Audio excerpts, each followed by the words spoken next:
You're listening to Women's Media Center Live with Robin Morgan.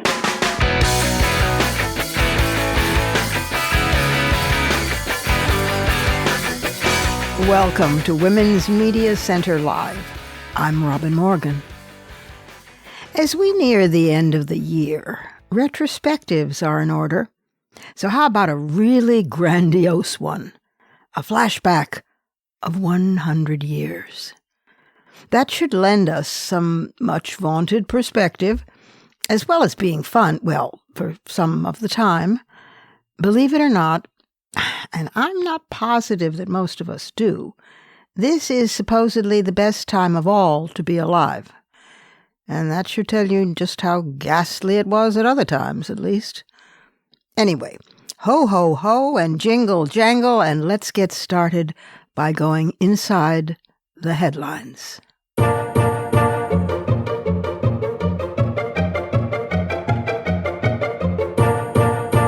Let's start with some overall statistics and data before we get down to the specifics. The world was just emerging from a pandemic. Long working hours, crowded homes, no antibiotics, death by trolley car, and average life expectancy for men around 53.6 years, for women 54.6, compared to today's approximately 80 years. The main causes of death were heart disease, pneumonia, tuberculosis, and strokes. And, of course, Spanish flu. Our home lives were very crowded. Half of all families lived in rural areas or towns with population below 2,500 people. Today, 80% of the U.S. population lives in urban areas. Few couples you see back then got divorced. Older folks had to live with their adult children for financial need.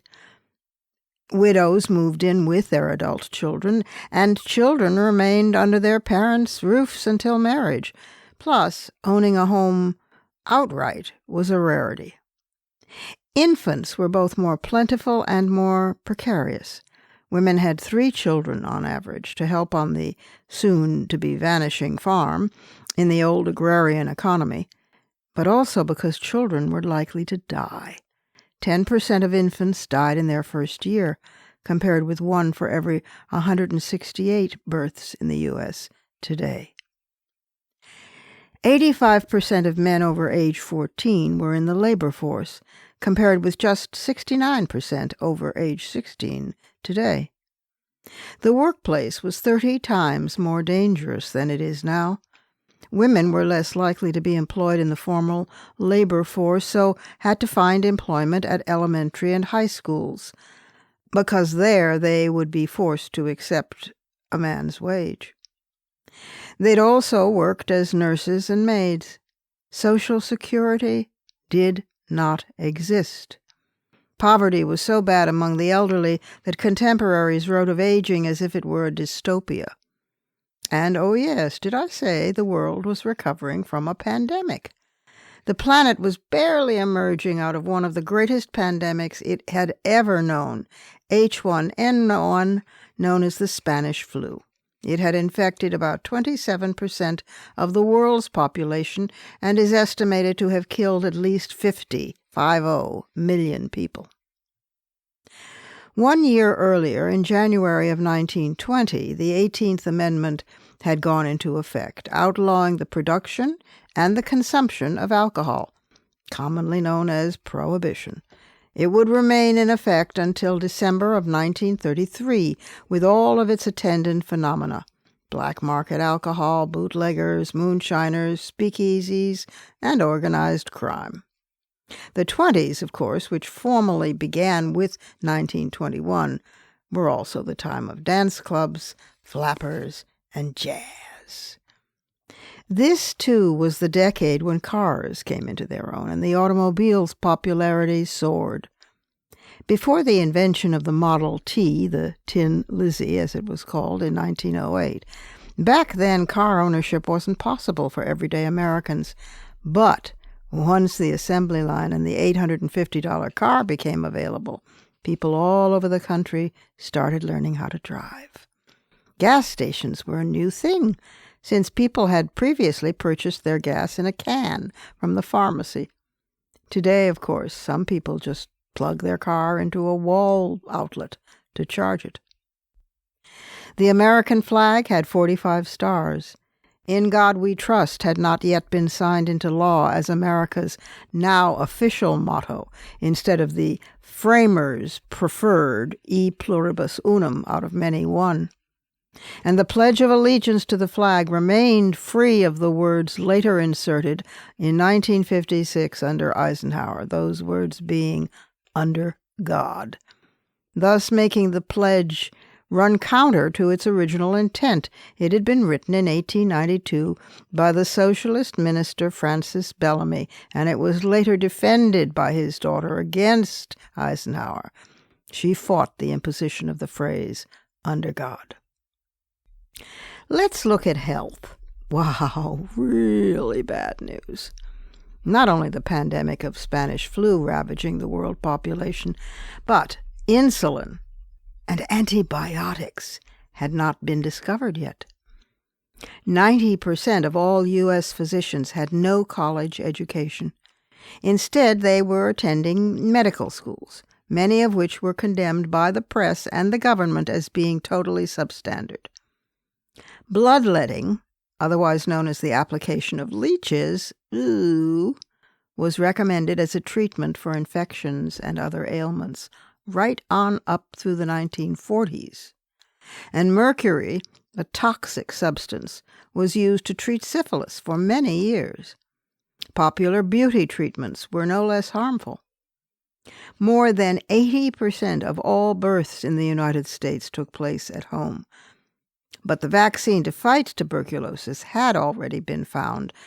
Penicillin, however, would not be discovered by Fleming until 1928, and it would take 2 more decades for a patient to be successfully treated by it. In the meantime, leeches. In the good news department, though, the 19th Amendment had been ratified a year earlier. World War I had slowed the suffrage movement, as women took on unprecedented responsibilities and entered the workforce, but the movement persisted agitating, so women, well, that is, white women, finally had won the right to vote after 100 years of struggle. Women of other racial and ethnic demographics, not so much. The Snyder Act of 1924 admitted Native American women born in the United States to full citizenship, although the 15th Amendment, passed in 1870, had granted all U.S. citizens the right to vote regardless of race, but it wasn't until the Snyder Act that Native Americans could enjoy those rights granted specifically by this amendment, though they were still barred by many local areas and states. Asian American women were the targets of the first U.S. restrictive immigration law ever passed, the Page Act. Passed by Congress in 1875, it was the first restrictive immigration law against any group, and it targeted forced laborers from Asia, particularly, quote, immoral Asian women who would potentially engage in prostitution as undesirable people, henceforth barred from entering the United States, close quote. In practice, the law was enforced to institute near-complete exclusion of Chinese women from the U.S., and the Chinese Exclusion Act of 1882 followed, prohibiting virtually all immigration from China. Barriers to suffrage for Latinas, especially in large cities on the East Coast and all across the Southwest, were common knowledge and practice, and anti-black voter suppression continues to this day. In fact, anti-black racism, systemic, and voter suppression have to honor another dubious centennial this year, because 100 years ago, the Tulsa, Oklahoma neighborhood known as Black Wall Street, because of its financial security and prosperity, was the scene of a white riot during which more than 300 people were killed.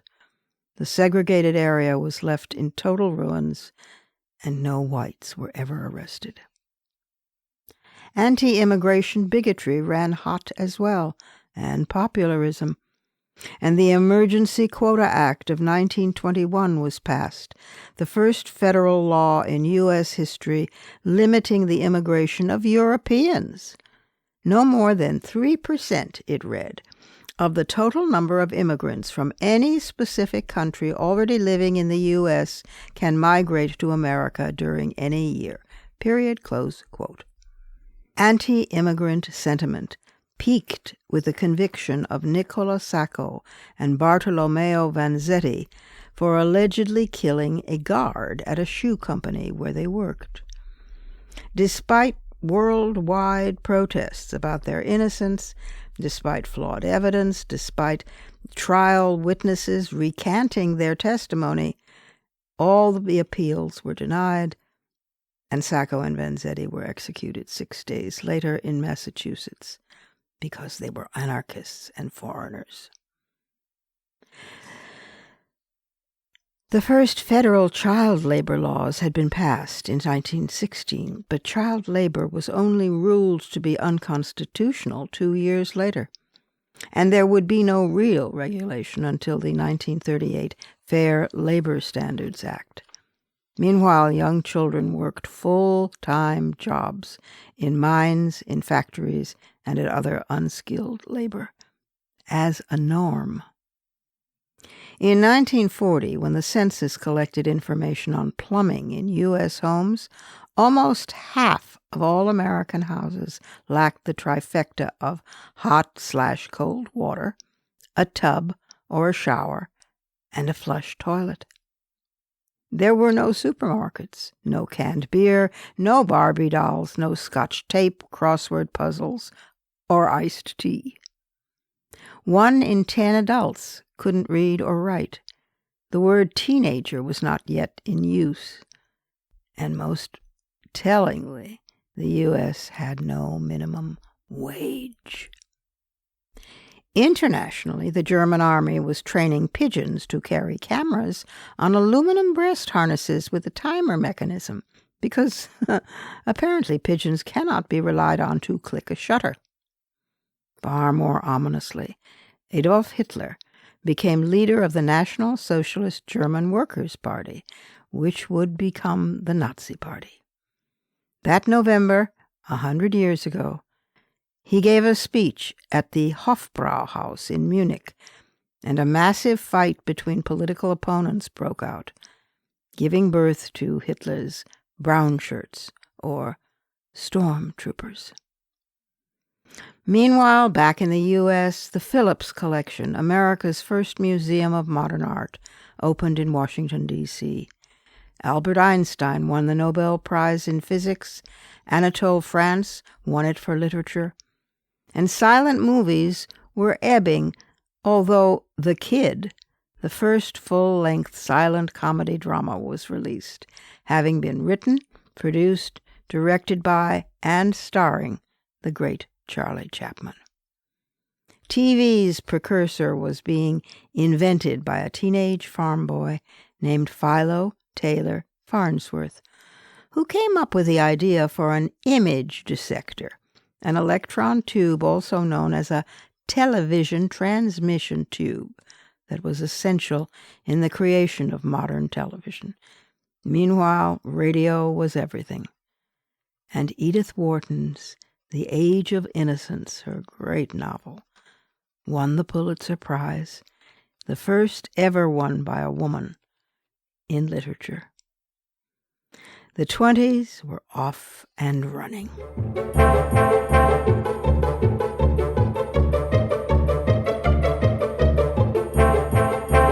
We have to take our first pause here, but don't go away, because coming right up with this centennial memorial is the, surrealism corner.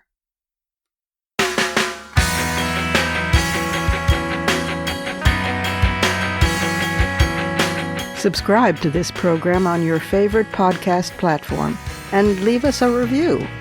Follow us on Twitter at WMC Live, like our Facebook page at facebook.com/WMC Live, and visit us at WMCLive.com for more information about our show and our guests. You're listening to Women's Media Center Live with Robin Morgan.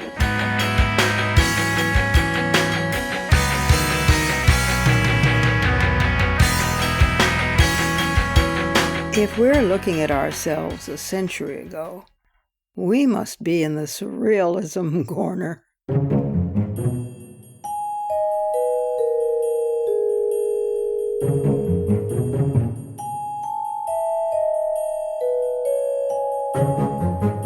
I think I'll just lob a handful of these at you. American women saw the birth of Miss America and Betty Crocker in 1921. 16-year-old Margaret Gorman, dubbed the most beautiful bathing girl in America, won what became known as the first Miss America contest. Meanwhile, Betty Crocker was born, that is, she was created by the Washburn Crosby Company as part of an advertising campaign. Her surname came from the retired director of the company, and the Betty part was simply considered a wholesome, great name. Her signature was artifice, as it came from a signature writing contest. Most women washed their hair once a month and used borax or egg yolks for shampoo. 18% of households in the U.S. had one full-time servant or domestic. In 1921, grocer Earl Wise Sr. had a problem: too many potatoes. So he used them to create the handmade chips that would evolve into Wise potato chips. By 1925, he had his first production plant. And today, you can't eat just one. Wonder Bread, that tasteless sponge of whiteness, was introduced to the public in 1921, its name and packaging inspired by hot air balloons seen by the baking company's executive. The Chinese Communist Party, the Italian Communist Party, the Communist Party of South Africa, and the Communist Party of Spain all were created that same year, 1921. What, was something in the water? Sugar cost 4 cents a pound. Eggs were 14 cents a dozen, and coffee cost 15 cents a pound. Canada passed a law prohibiting poor people from entering the country for any reason, either as travelers or as immigrants. The tallest structure in the world was the Eiffel Tower. Little over 30% of homes had a telephone, and a 3-minute call from Denver to New York City cost $11. Heroin was first introduced in 1898 and was still included in many cold remedies as well as in cough syrup.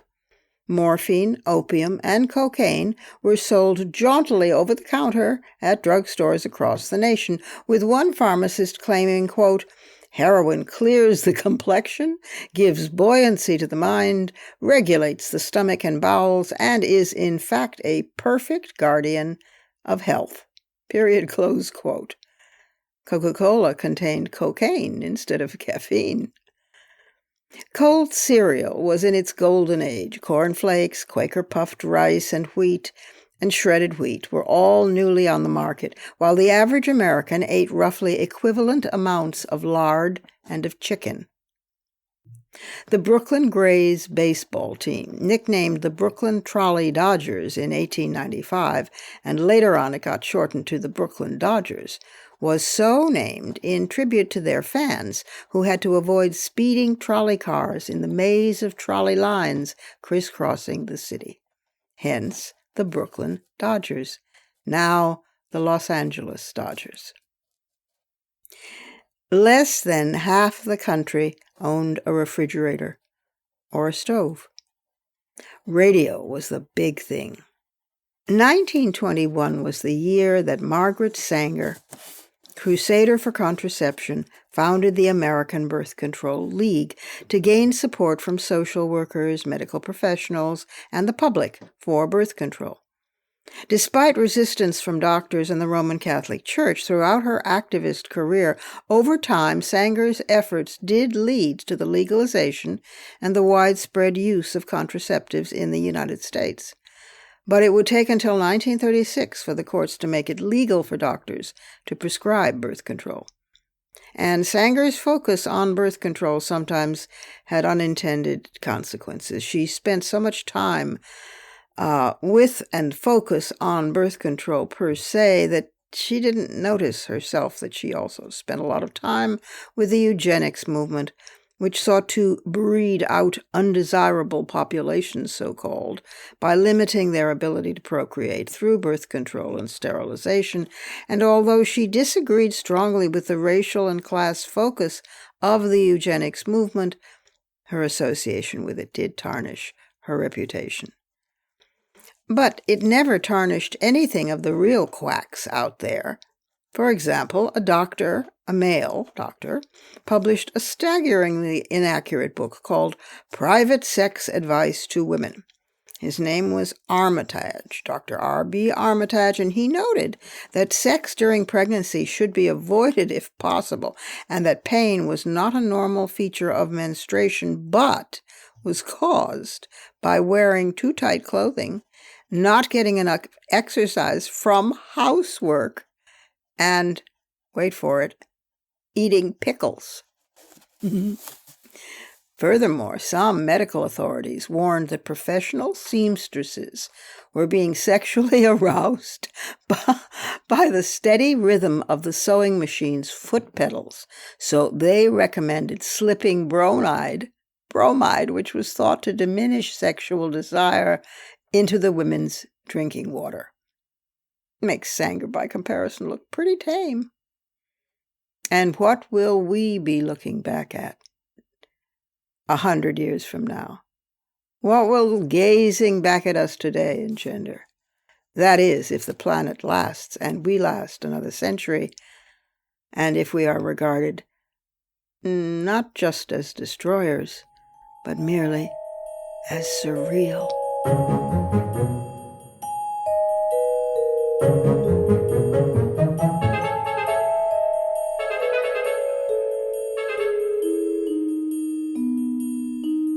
It's time for our last break, but not to worry because I'll be back shortly with some fighting words.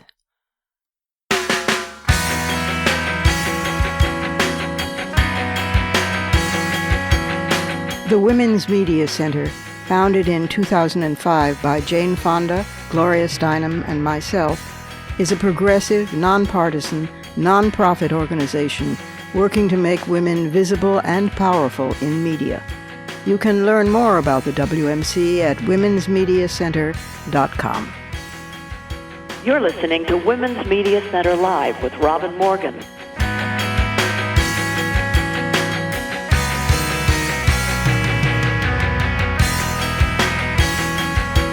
Prophetic words can also be fighting words.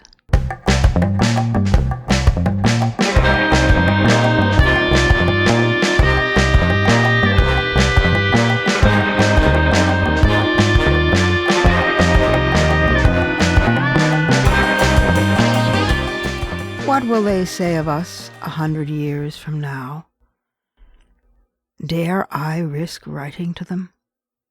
Oh, not about the inventions we will live with, the technologies, the gimmicks, and the fads. About the real stuff, perhaps. Perhaps I might borrow from myself from an essay called The Word of a Woman in my book of the same title, in which I wrote about Nushi, women's writing, that the world learned about in 1991. It was an ancient language device, at least 1,000 years earlier, devised in a mountain region of the Hunan province in central China. It was a totally female language. The China Daily newspaper reported that researchers had uncovered hundreds of stories, poems, songs, and letters written in a unique script invented by rural women for their own secret use. The characters were derived from Standard Chinese to represent the syllables of the local dialect. Standard Chinese has no such phonetic base. It uses characters pictographically to represent meaning only. Chinese linguists believe that the women developed the script because they were forbidden to learn standard writing. Although these texts were numerous, comparatively few survive, because women valued them so highly that they willed them to be placed in their coffins. Such intimacy with and loyalty to the created word may seem bizarre to us today, to contemporary sensibilities relentlessly assaulted as we are by commercial hype, political jargon, trendy buzzwords, and the general cheapening of expression.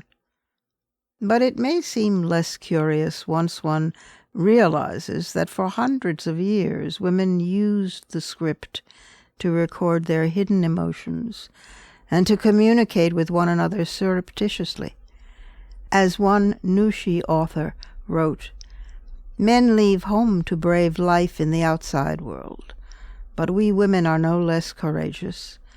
We can create a language they cannot understand." The writings gleam with rage at women's lot, at arranged marriages and brutal and vulgar husbands, the right of men to take numerous wives and to divorce women whenever they chose, at enforced chastity for women and required allegiance to one man even if widowed while young, at beatings survived and insults to human dignity endured, at being treated, as the woman wrote, like slaves. But the tone wasn't always one of suppressed wrath. Some Nushu writers mourned the loss of a beloved woman friend to marriage. Thread-bound books of poems and songs would be given to a bride 3 days after her wedding, tokens of grief she could no longer spend time with her women friends, commemorative artifacts of the relative freedom of her single life, and talismanic sources of strength to aid her survival as a wife. Apparently the practice of Nushu declined once females were permitted access to education. When scholars began researching the script in the 1980s, they could locate only a dozen elderly women still able to read it, and only 3 could still write it. Yet the language had been preserved alive, intact, and secret for 1,000 years. So perhaps it will permit me humbly to adapt it for a mere 100 years.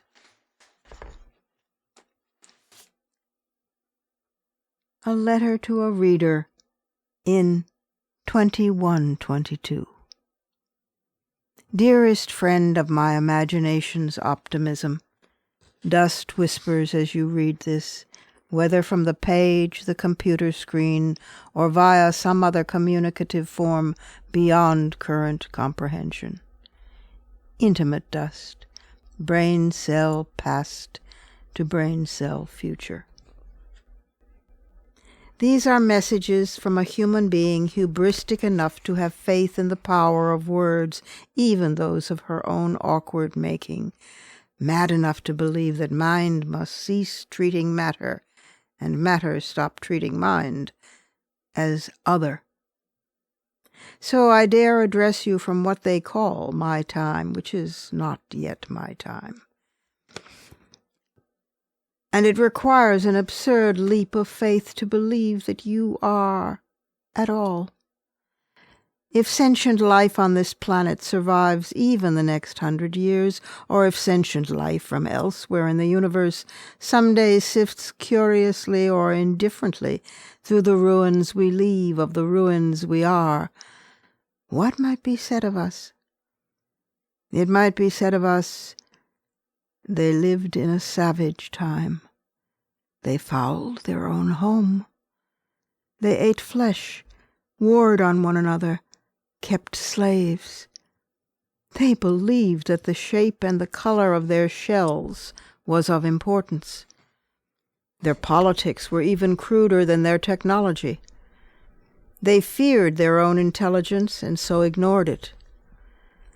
They failed to comprehend the obvious intelligence of their relatives, whether dolphin or cactus, eagle or redwood, monkey, lizard, spider, clay. Their greatest generosity was in sharing pain. They did not even understand their own energy, much less the field. It will be a subject of some debate from which of two flaws we suffered most, or perished totally, delusion or denial. So here is a shred of evidence, a testimony, a minority report, a voice from this epoch in which I sometimes live imprisoned. It is the age of nuclear patriarchy. Our androcentric worldview has become a life-threatening disease. But it is also, one way or the other, the age of terminal patriarchy. It will be said of us, how could they not know? If they knew, why did they not act? How would I answer you, you of the not yet descendants, or someday perhaps visitors? How would I answer you so that you might weep for us in pity and not laugh at us in incredulous contempt? Would I whine that we did not really know the extent of the peril, that we were kept from knowing the truth? This is true, but it is also an insufficient response. Would I claim that there were many of us who did know and some who even tried to act? This is also true, but this is surely a special pleading. Or would I be more honest and attempt to explain how most of my species regarded life and endured our own existences as a trompe-l'oeil, entering with willingly suspended disbelief into a cleverly convincing one-dimensional representation of the real thing? And how would I not rationalize that this was not the result of innocence, but of experience, that this was both delusion and denial? How would I justify such a poverty of vision? The powerful seek to reassure us. For many, perhaps most, the reassurance works, since it is assumed that the powerful, who clearly believe themselves and their descendants immune to biocide, must possess some secret knowledge of survival. And they alone have the prerogative to prove or disprove anyway, since they set the standards that define and control proof. After all, this is an era in which a woman may dance by herself, in public but not on exhibition, only after someone she loves more than her sanity has been disappeared, like the mothers of the disappeared. Meanwhile, the bowl of sky is still sometimes a clear, unglazed blue. Tulips push through spring soil to redden the snow. The rain feels cleansing, not acidic. How, then, can the intensifying danger become vivid enough, soon enough, for us? It is not noticed that being Cassandra is a principal choice when there is cause for alarm. If you who read these words still follow the ways of my epoch's logic, then you will misread so much of what I have to say to you as primitive. But if you exist, I must believe that you have evolved into trust. If you have not, then there will be so few, or so many, of you enduring such tormented or anesthetized lives that you will have neither the capacity nor the inclination to read this artifact. Indeed, you will have already erased me utterly for daring to be what I am, a memory of the future. So I must assume you are not merely the last of my species, but the first of my kind. To you, then, I will confess several secrets I dared not utter aloud, except to one or two others in my own epoch. They're humble secrets of no great import, but they grow in me toward your birth. How difficult this is, harder than I anticipated. It is perplexing to find the language with which to speak to you, since I'm no longer interested in words for which people have killed and died, and the richness of my epoch's language depends on such utterances. That this eccentricity eliminates such words as patriotism, wealth, fame, religion, category, revenge, custom, security, authority, zoo, stranger, normal, envy, tradition, conquest, nation, youth, age, tribe, enemy, destiny, race, triumph, alliance, territory, boredom, empire, ambition, ethnicity, ideology, manhood, and power, to name only a few, I count as a loss of little consequence. That the word language itself, not as communication but as impediment, belongs by all rights on that list, I count that as a threat of grave proportions.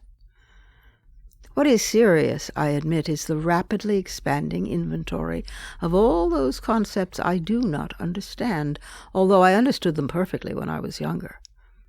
For example, I realize that I do not understand justice.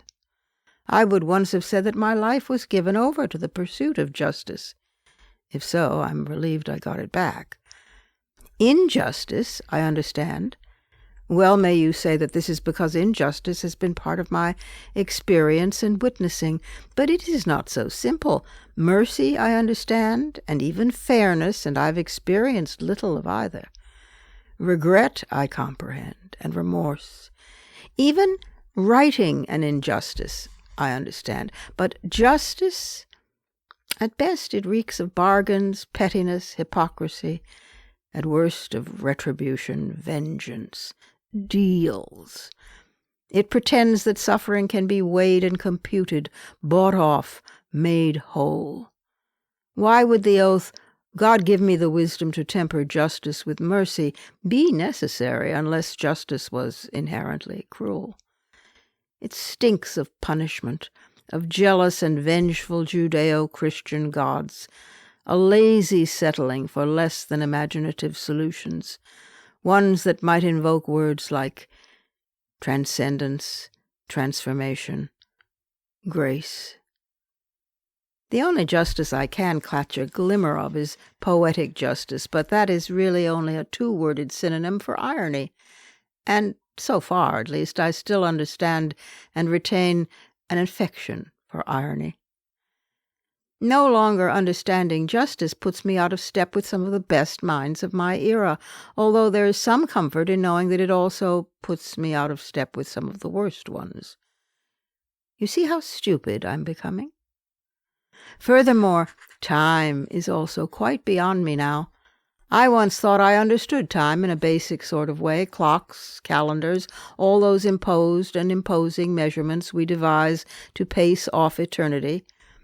When I learned that others, far more precociously stupid than I, had realized time and space were identical and indissoluble, I became quite excited. But of late, I cannot grasp time at all. Not even in terms of space, how space itself now flies. But especially not in terms of the singular. That is, I cannot see time for all of its variant times. There is, for example, flying south time to the Canada geese. There's berry time to the juniper bush. There's hyacinth time to the bulb. There's nova time to the aging giant red star, and dividing time to the blastula. These lend considerable perspective to such arbitrary notions as 3:15 sharp at the corner of 5th and 42nd Street, useful though such a phrase may be. Yet geese and juniper, hyacinth, sun, star, and cell are never late, nor early. Being gradually divested of vocabulary is part of my problem in addressing you. Yet were I still encumbered with understanding words like justice or time, I doubt I'd be trying to address you at all. A side effect, of course, is that grammar, tenses and tensions in particular, sometimes slips through one's fingers as well, along with preoccupations about linear continuity. This is why I will have presumed upon your patience with what in my day would have been called disjointed thoughts. Since it's now believed that the brain is less like a computer than like a self-regulating organ, and since every thought was once a chemical, which means that mind becoming matter is a chemical process, as is matter becoming mind, isn't it difficult to imagine how any fresh thoughts could originate as other than disjointed? Most of my contemporaries would tell me not to mind. You, of all readers, know what a strange appetite the brain has when you let it free to graze. And why should this be so funny if it is so painful? And why should it hurt so much if it's so funny? And how do we speak to one another in a language not our own? And how do we read one another if we cannot see? To create our language, we would need to go beyond the pictographs of mere descriptive meaning. We would need to enter into the local dialect, as the Nushi women did, as it were, toward the phonetics of reality, toward how reality sounds and feels. We would need to speak in metaphor. Not simile, mind you, not that well-intentioned but cowardly like and as if, that middle-of-the-road, wishy-washy approximation that feels compelled to over-explain itself.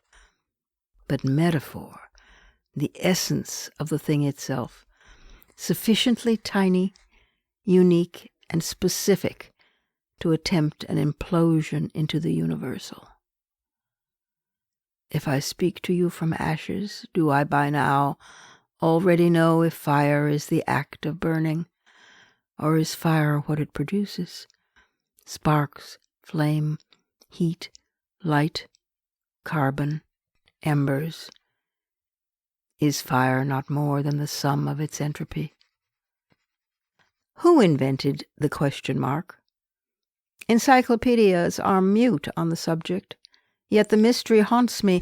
Suzanne K. Langer, a Nushi writer disguised as a philosopher, wrote, "The notion of giving something a name is the vastest generative idea that ever was conceived." But surely the notion of giving such an intangible emotion as curiosity a permanent symbol runs a close second. I think it not illogical, even in my millennium's rather cramped sense of logic, to hypothesize that a woman invented the question mark, and, for that matter, probably the question itself. Such innovations spring from need. If, for instance, you're forbidden to learn to read and write, you create a means of language. If you're forbidden knowledge, you devise the question. If you're forbidden both literacy and knowledge, don't you invent the question mark? Dearest friend of my imagination's optimism, across a century I grope toward you, out of a yearning to dance alone in public or not, neither for exhibition nor mourning, out of a longing to think in common with my kind. Because you will have grown beyond justice, you will not need to judge us.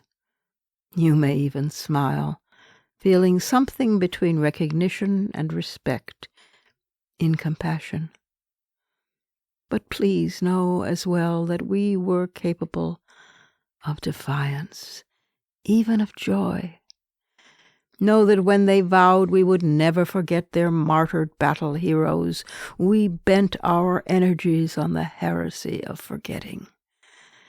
Know that we were no longer able or content to encounter or render surfaces, no matter how tempting their density nor how seductive their luminosity, but were drawn instead to what lives beneath the facade, to geometries of the bone, to refrains of the blood. Know that we sometimes even dared the grace of laughing at ourselves. There were more than a few of us trying to find one another, often in rage and bereavement, sometimes in desire and delight. It was not simple or easy, but it was not as difficult as we pretended and feared. And the miracle that will be was that we who believed this might be buried with us, because we valued it so, because they could not understand it, because it was secret, because it could be reread only after our death. All these years later is in your hands, perhaps one of the 12 who can still decipher it. Find the other 11 and begin again in seed and tree and blastula time. Those are my fighting words. Add yours on Twitter, and remember to tag us at WMC Live and use the hashtag Fighting Words.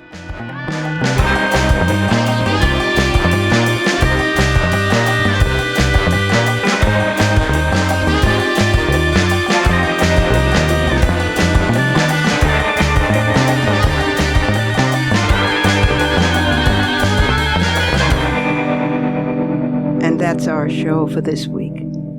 You can follow me on Twitter, Facebook, and now Instagram at The Robin Morgan, and you can check out my blog at robinmorgan.net and find my latest book of poems, Dark Matter, and my brand new novel, Parallax, wherever books are sold. Opinions expressed on this program do not necessarily represent the Women's Media Center. Here's the family for Women's Media Center Live. Executive producer as well as founding and sustaining sponsor, Regina K. Scully. WMC president and co-executive producer of this program, Julie Burton. I'm Robin Morgan, your producer and host. Thank you for being with us. Join us again next time on Women's Media Center Live.